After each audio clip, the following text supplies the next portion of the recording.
So here's the situation. This is day 4. I've got 28 days.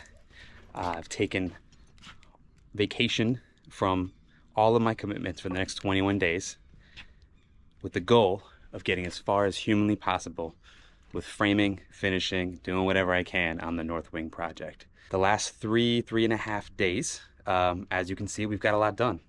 We've actually got some walls. Interior bearing wall here, we just finished yesterday. Exterior, the 3 exterior walls. Some sheathing and so on and so forth. Here's a little clip of some of that action.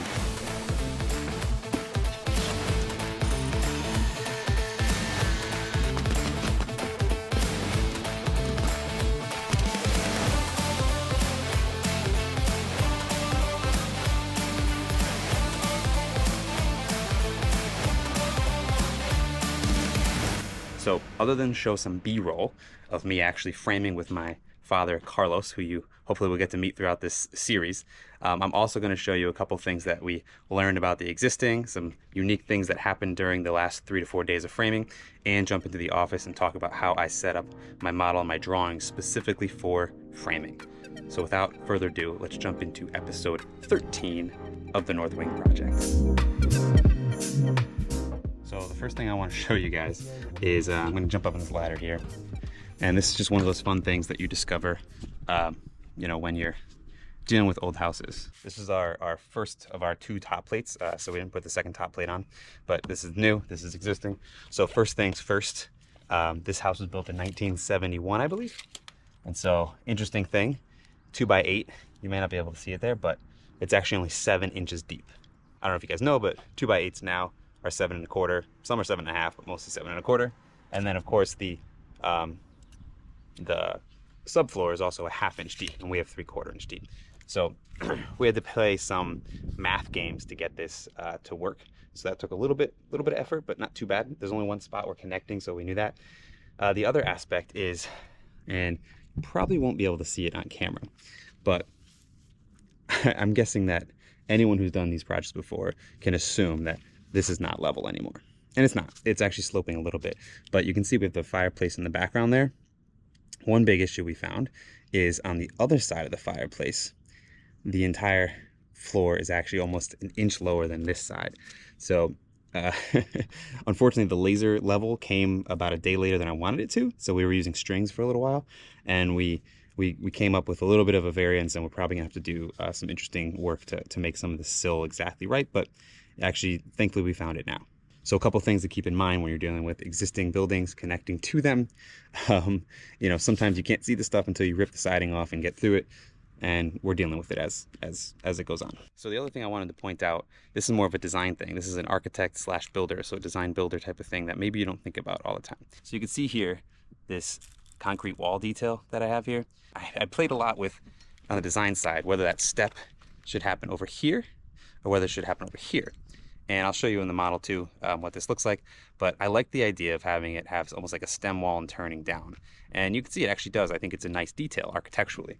However, the way that this had to get formed and poured in one shot with all of this, it meant that constructability wise, it was really hard for the concrete man, Enrique, who's amazing. It was really hard for him to trowel this part, the super level and whatnot. And then same here because he did it in one pour. So we're dealing with some constructability issues there, but for the most part, I think we have them pretty much cleared out now. But just one of those things when you're thinking about it as an architect, you may not think about it. You're just thinking aesthetically, but you may not be thinking about how it's built. The last thing I wanted to show you guys before we jump into the office and show some B-roll, and I jump onto this blocking here, and I'm going to try and take some shots of that too, is this patio. I know you guys, I don't think you saw the patio. And so for the last video, I don't think we had it done. Here's a stamped concrete patio. There's going to be 5 columns with an overhang, and the roof's going to continue. If you guys remember the design from the project, check out the other episodes. But that was poured last time. I'll show some B-roll of that as well.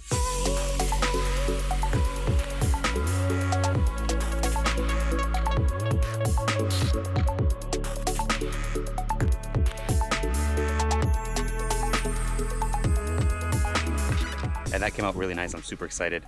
Probably won't be doing that until all of this is closed in, and we're going to bring that roof down and work our way towards the towards the entrance of the house over there. So now before I jump inside and just show you how I modified my drawings and the model and what I'm viewing here on the iPad in Revit, I'm gonna get started on the blocking. So enjoy that little tidbit, come back and you'll see some blocking. What you can see here is actually I have zip wall, and for those that don't know, zip wall, when you run it horizontally, like I did here, you need blocking at the seams. When you run it vertically, which I'm actually gonna do on this wall, you don't need blocking. So every 48 inches, we're gonna need some blocking, and I'll jump inside and show you what that looks like on the other side. You can see here we have blocking there. We have blocking here. That's for the seams, so you can nail them every 3 inches at the seams. That's for shear resistance and so on and so forth. So when you're thinking about how you want to lay out the zip wall, if you're using it, if it's possible to do it vertically, it may actually be a little easier. But for the sake of this layout, I liked it horizontally, and blocking is not too bad. Plus, we're going to need some blocking for siding potentially. So there you go. So let's jump inside. I'll show you some of the cool stuff in Revit, and then we'll jump back outside and we'll actually do some blocking. All right, so in the last video when I was here in the office, I showed you how I accessed the model and the plans on the iPad. For this particular phase of the project where I'm out there framing it, I modified the plans a little bit and added some information. So I figured I would just show you guys that real fast. So the first thing I added, if I zoom into the plans here, is you'll notice that there's a rough opening for the doors and there's a rough opening for the windows. As you guys can imagine, that's pretty important for framing. Typically you'll have a plan, and then you'll also have the order sheet from the window company, that in this case is Marvin, and then you're saying, okay, window W35 is 26 inch and whatever. So I decided to take that information and just plug it into the model and plug it into the plans. To add rough information to your windows is pretty simple. Most of the window templates and window families will have it, even the out of the box. If you go to edit type, usually it's a type parameter. I'd say in most cases it's a type parameter, but usually it's a type parameter, and you'll see there's a rough width and a rough width and a rough height. And so what I did is I went through and I made sure I plugged in the correct, if I had not already, into both the doors and the windows. Doors have the same thing. If I go to edit type, you can see there's a rough width and a rough height. So I just plug those in. And how do you add them to the tag itself? It's actually simple as well. If I click the tag and I go edit family, obviously I'm going to need to do the door and the window tag separately. What I did is I created this label. Okay, and I didn't do it right now, but I can easily make this visible, so you can just check it on and off. So if I select this and I go to associate my visibility parameter, you can see I have one called RO on off. So I have the ability to turn it on and off if I want. But what does this look like? Well, all I do is go up to create label. Okay, so under the create tab, we click create a label. I'm just going to place it generally in the middle right now. And you can see you can add any of your parameters. So if I say rough height, a rough width and rough height, I'm just going to add those two. And then for my suffix, after the rough width, I'm going to do a space, an X and a space, if that's how you want it to look, like you see there. And then for my prefix, I'm going to say RO: space. You don't need to do all that if you don't want to, but whatever. So if I click it, you can see there it is there. So it added the prefix and the suffix, and then it adds the data into it. Notice I also made it a pretty small text. Print-wise, it's probably actually too small, but for the sake of documentation, I made it whatever size text this is here. And then I loaded that into the project. So I did the same thing with the door. Okay, I added a rough height and a rough width, and then I load it back into the project, and then you see it. As I was doing that, what you'll notice is this tag, it's actually showing feet and inches.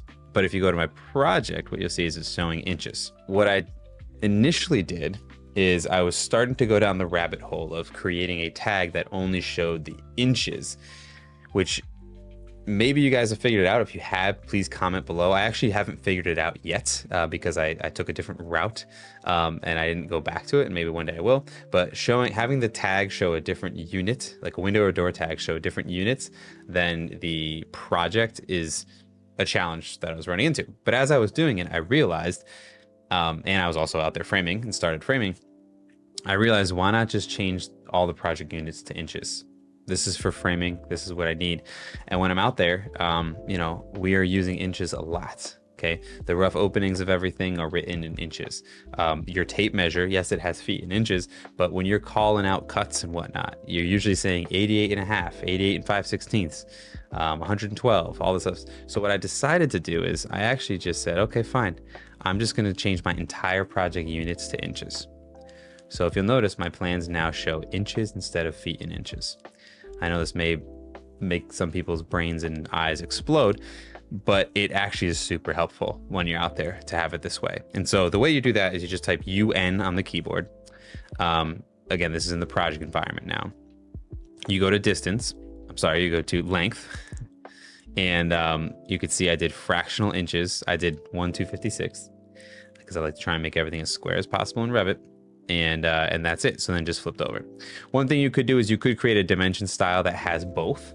If you haven't done that before, if you go to edit type, you can add a primary, there's a primary unit, and then you can actually add an alternate unit. So you can add a unit below it. But for this, I wanted these to change as well, these tags. So that was my best bet. If you guys are interested in seeing this sample file, this Revit sample model, this actual project, as well as the Excel estimate and budget sheet that I was keeping, all of the other templates that I use for the GC side of it for this specific North Wing project, then head on over to community.bimafterdark.com.